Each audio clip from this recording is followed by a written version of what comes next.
राम राम भाई सारा ने।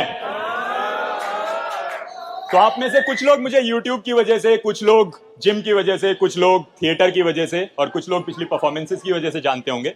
जो नहीं जानते हैं, मेरा नाम मोहित है, PhD student from CSA department. साल कौन सा चल रहा है मैं बिल्कुल भूल चुका हूँ। उम्मीद ये है कि आखिरी परफॉर्मेंस है। मैं यूजुअली टूटे दिलों पे लिखता हूँ और मेजरली थिएटर एक्टर हूँ, लिखता बस शौक के लिए हूँ। और हमेशा ही मैं तहजीब हाफी की कुछ लाइनों से शुरू करता हूँ।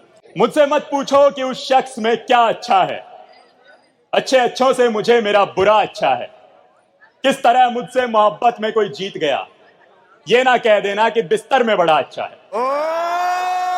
उसी जगह पर जहां कई रास्ते मिलेंगे, पलट के आए तो सबसे पहले तुझसे मिलेंगे। अगर कभी तेरे नाम पर जंग हो गई तो हम ऐसे बुज़दिल भी पहली सफ में खड़े मिलेंगे। क्या बात है। तो एक सवाल काफी बार पूछा जाता है कि मैं क्यों लिखता हूं और मैं टूटे दिलों पर ही क्यों लिखता हूं। दरअसल बात क्या है कि मोहब्बत में फिदा तो हर कोई हो जाता है, हमारी कुर्बानी दी गई थी। इस सवाल का जवाब मैंने इन 4 लाइनों में लिखा है। मैं कहां अपनी खुशी से दर्द लिखता हूं, मैं कहां लिखने के लिए लिखता हूं। तेरे सिवा कब मैं कुछ भी और समझ पाया, तुझे सोचा था तुझे सोचूंगा और तुझी को लिखता हूं। अब मेजर जो कंटेंट है वो मैं शुरुआत ऑफ अ रिलेशनशिप से ब्रेकअप और एंड वहां तक जाऊंगा। टाइटल है मुझे आज भी याद है। तुम्हारे साथ बिताया हर पल मुझे याद है। वो पहली बार मिलना और बस तुम्हें देखते रह जाना। वो सफेद सूट जिसमें तुम मुझे शहजादी लगती थी।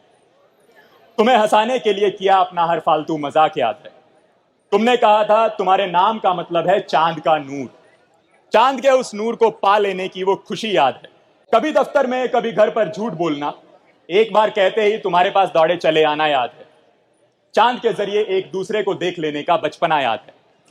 जो भी लोग लॉन्ग डिस्टेंस रिलेशनशिप में अच्छे से जानते हैं कि हम एक दूसरे से कम मिल पाते हैं। आजकल तो इंटरनेट है, वीडियो कॉलिंग है, काफी चीजें हैं, तो हम एटलीस्ट देख पाते हैं एक दूसरे को। पर जब ये भी नहीं था तो इस तरह के बचकाने तरीके निकाले जाते थे कि तुम वहां से चांद को देखना, मैं यहां से चांद को देखूंगा और हम मान लेंगे कि हमने एक दूसरे को देखा है। तो उसी पर यह लाइन लिखी थी, चांद के जरिए एक दूसरे को देख लेने का बचपना याद है। तुम्हारा मेरे लिए हर दिन दुआएं मांगना याद है। जी हां, हम भी किसी की मोहब्बत में गिरफ्तार हुए थे। हमारी भी एक हीर थी, हम भी किसी के रांझे हुए थे और उस इश्क के टूटने पर हमने भी आंसुओं के दरिया भरे थे। तुमसे एक बार मिल पाने की तड़प मुझे याद है। किसी और के साथ तुम्हारा हंसना याद है। तुम्हारे घर वालों के आगे मेरा गिड़गिड़ाना और तुम्हारा चुप रह जाना याद है। अरे मैं तुम्हें रोकना चाहता था पर किस हक से रोकता। तुम्हारा नाम पुकारना चाहता था पर किस हक से पुकारता। मैं तुम्हें शादी के जोड़े में देखना चाहता था। उस दिन किसी और की तरफ बढ़ते हुए तुम्हारे कदम देखना चाहता था।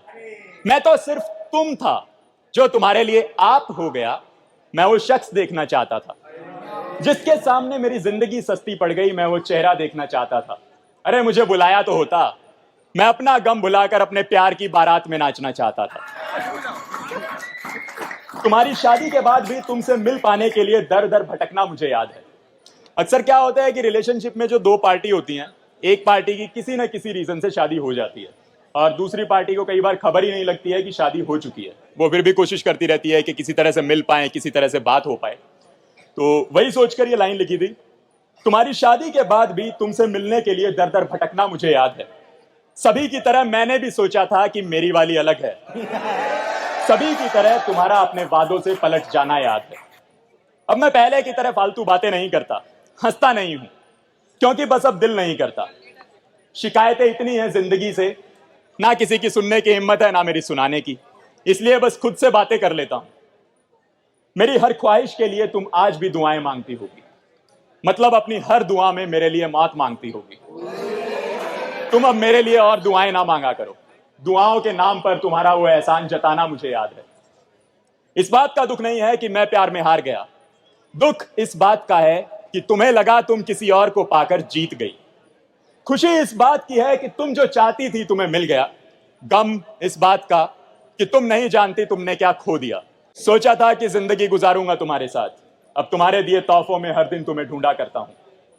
तुम्हें शिकायत थी कि मैं तुम्हारे बारे में किसी से बात नहीं करता, आज मैं हमारी कहानी यूं महफिलों में सुनाया करता हूं। ये प्यार, मोहब्बत, इश्क वगैरह बड़े कच्चे धागे हैं, आसानी से टूट जाया करते हैं, पर कुछ तो रूहानी असर रहता होगा इनके टूटने में भी, जो अच्छे खासे रिसर्चर भी शायर हो जाया करते हैं।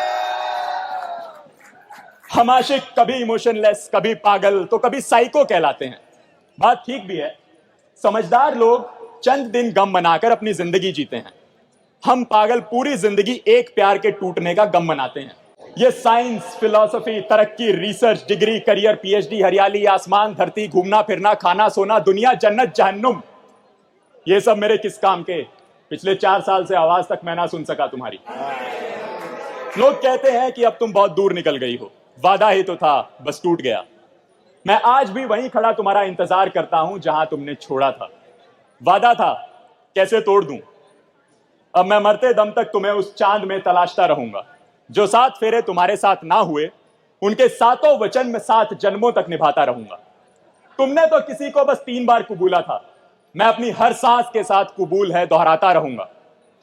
अकेला ही मैं हमारे अधूरे इश्क को मरते दम तक निभाता रहूंगा, क्योंकि मुझे तुम्हारा वो पहली बार मिलना आज भी याद है। आखिरी में बस कुछ लाइनें हैं। जब मैंने लिखना शुरू किया था तो कुछ लोगों ने शायर और ये सब बोलना शुरू कर दिया था। वो मुझे बड़ा ही अजीब लगता था, तो उसके लिए मैंने कुछ 4 लाइनें लिखी थी। मुझे शायर कहकर शायरों की तौहीन ना करना, मैं तो बस जिंदगी लिखता हूं।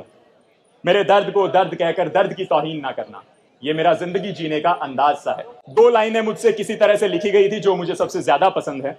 मेरा दिल तोड़कर वो 7वें आसमान वाला खुदा भी रोया तो बेहिसाब है, जो उसने मेरी हर ख्वाहिश पूरी कर मुझे बहलाने की नाकाम कोशिश की। Thank you.